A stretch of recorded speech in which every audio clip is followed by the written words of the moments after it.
Hey everybody, this is me, Christina, your favorite automation junkie, and today we're going to talk about dependent drop-down lists in Excel. You probably already know that data validation could be a powerful tool in Excel, and you might have already created your first drop-down list.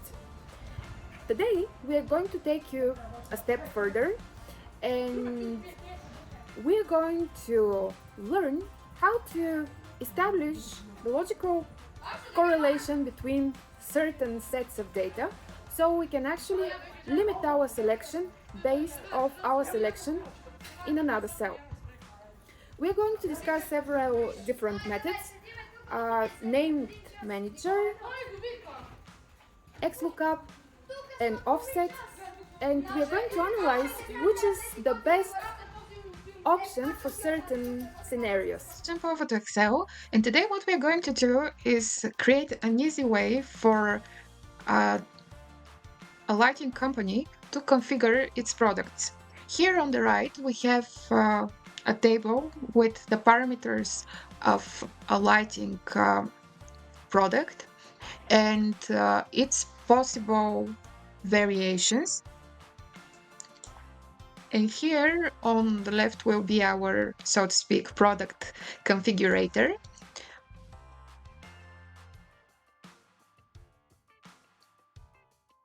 And let's just go ahead and create our first drop-down list that will allow us easily to pick a certain parameter from the headers of this table.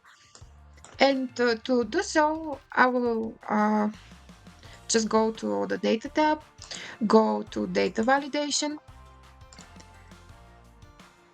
go for the List option from the drop-down, and just specify the range of cells that will hold the values for our drop-down list. I will confirm, and we can easily pick any parameter. What's even more convenient is that you can just copy the cell with the drop-down, and the drop-down will be copied along with it. As you can see for yourself, it is very simple to create a drop-down list.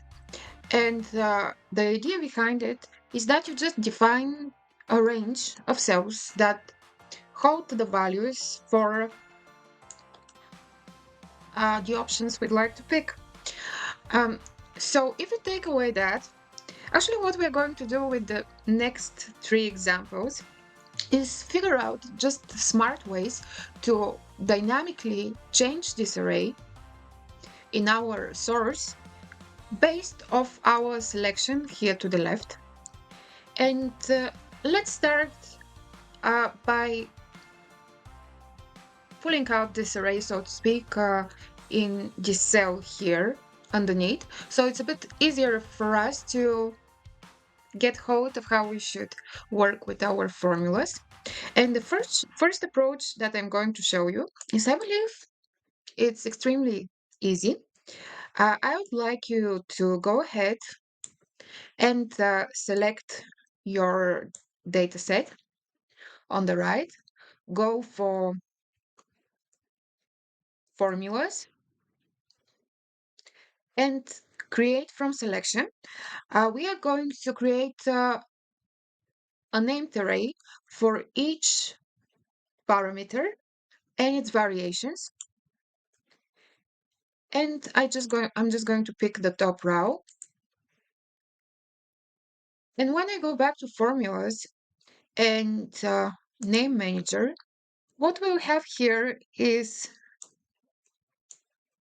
arrays that were automatically defined based off the column, so to speak, of our table. One thing that I really don't like here is that we have empty values, and with a little bit of manual work, you can just fix that very easily. For example, this one will be up to 3.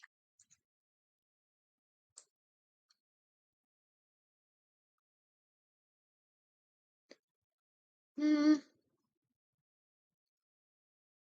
no empty spaces. And also, as you can see, once you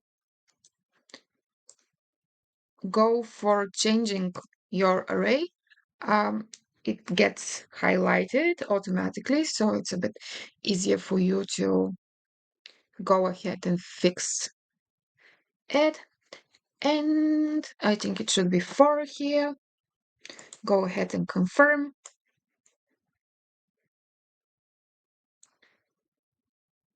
Yes, everything seems to be perfect. Now we have these named arrays, and when we go ahead and start writing a formula, if you hit the F3, it's very easy for us to call out a certain array just by its name.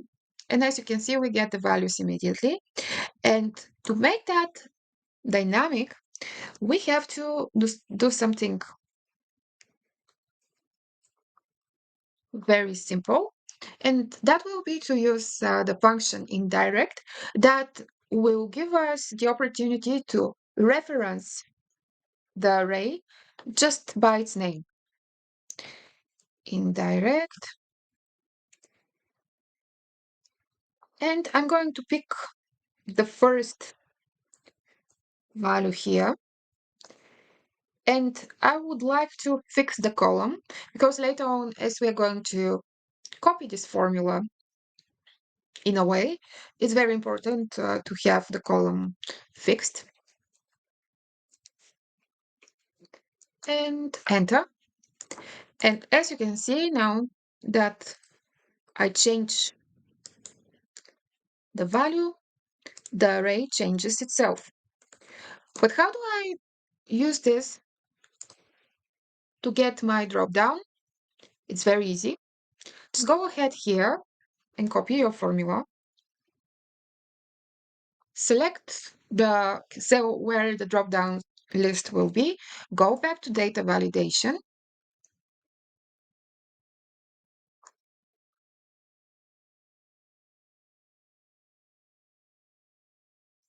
Pick the same option. And this time in source, you're not going to go for a fixed array of cells. You're just going to use your formula.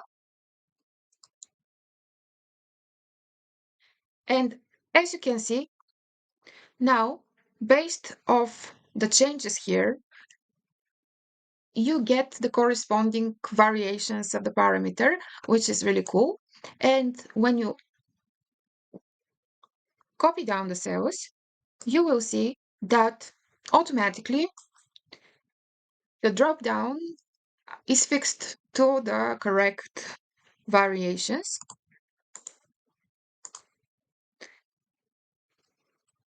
And we can easily configure our product. This approach is very neat, but has certain disadvantages. And one of them is that, well, when you have empty spaces, there are not many options where you can avoid the manual aspect to it.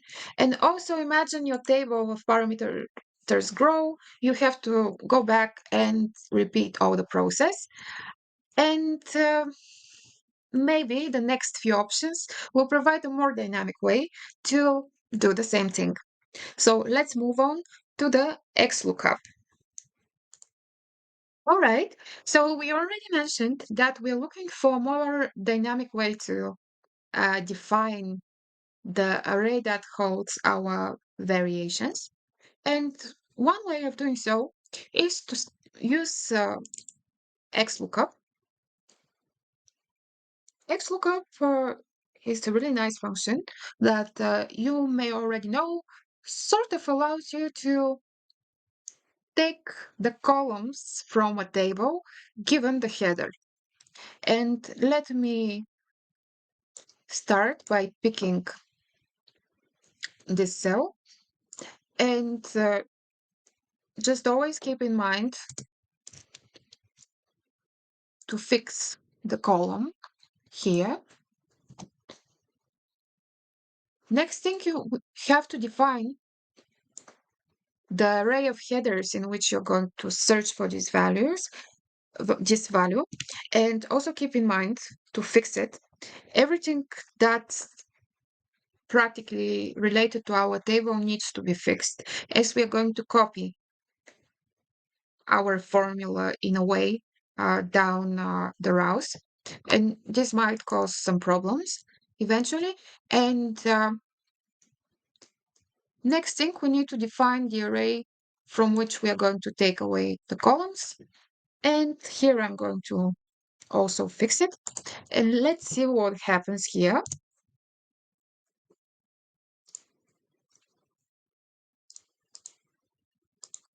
Once again,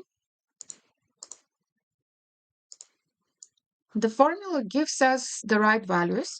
However, this time around, we need to be a bit more creative with removing these zero values here that really do not belong. And what we can do is count the number of cells that are filled in the column we pick, and thus limit the array from which we're going to take away the columns. And how do we do that? Once again, we're going to use indirect. Indirect is a very cool way of referencing the address of an array through a text or a string. Let's go for indirect.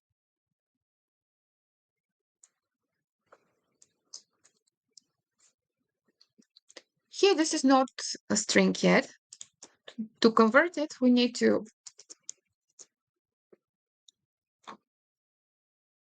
go for the quotation marks. And here, what is going to be in a way a variable will be the last line or the last row of our array. And this we're going to find with the count a function. Count a. And here, what we are going to do is just reference our initial array we got from the XLOOKUP function. So once again, XLOOKUP, excuse me, always go for tab when you want to confirm.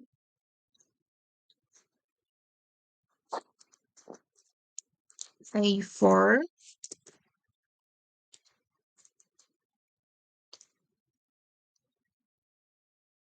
the same array for headers.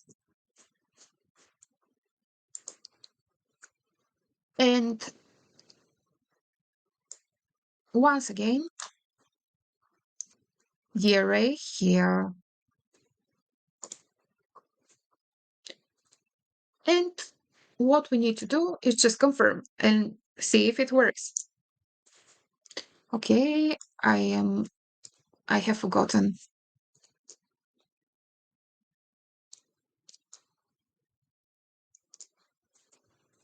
And voila, it worked, I think. But let's just go ahead and see. We're actually missing one variation. And to do so, we just need to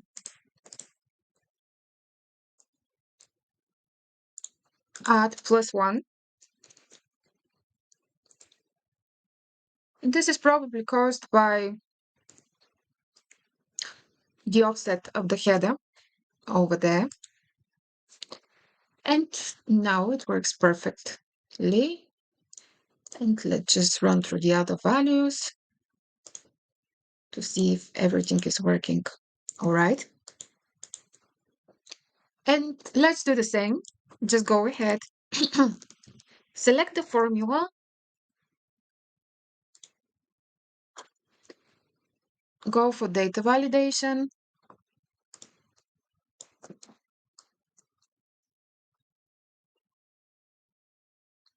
and confirm. And let's see what happens here. All right, and let's copy down everything. Everything seems to be working just fine.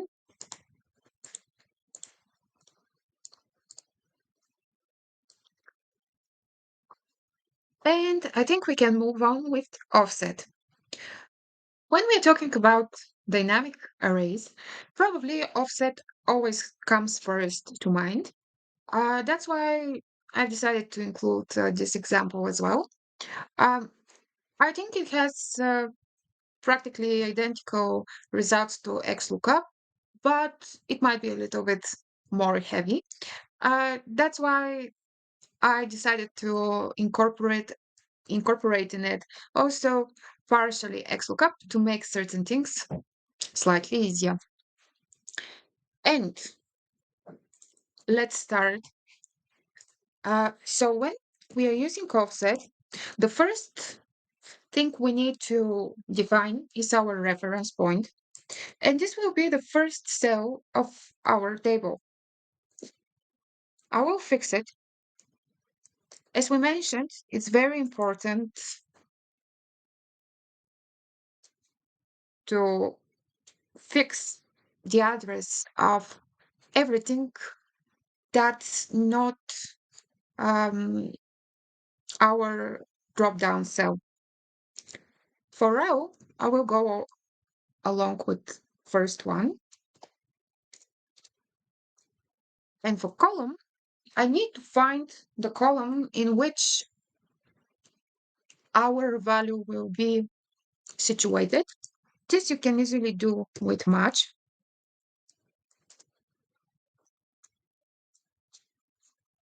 Your lookup value will be here, and also always keep in mind to fix the column.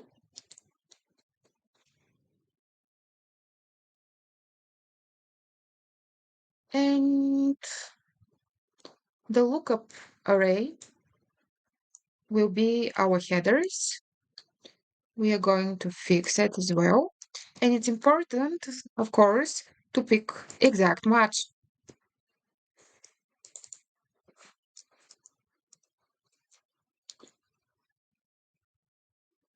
All right. And for now, I'm going to define the height of my array to be 25, the last row of our table. And let's see what happens here.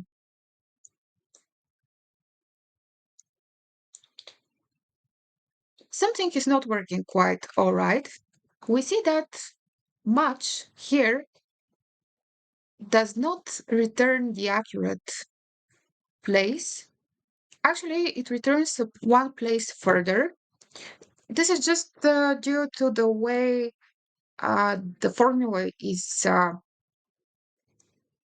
structured and programmed. So we can just go ahead and fix it up with -1. And now we get our values.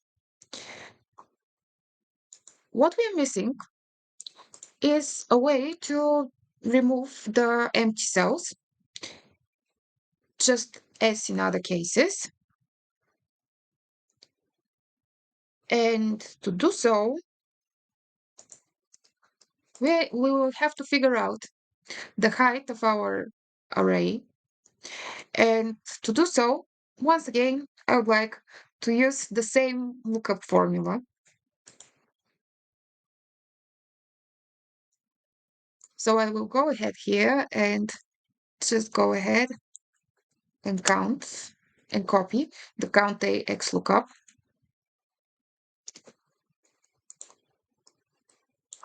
And let's see what happens. It seems like everything is working just fine.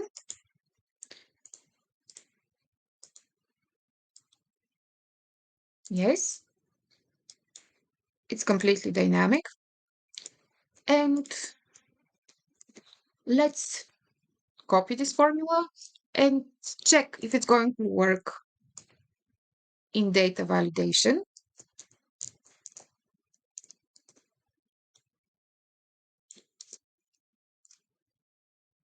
Let's confirm. Let's copy down. Everything seems to be working just fine.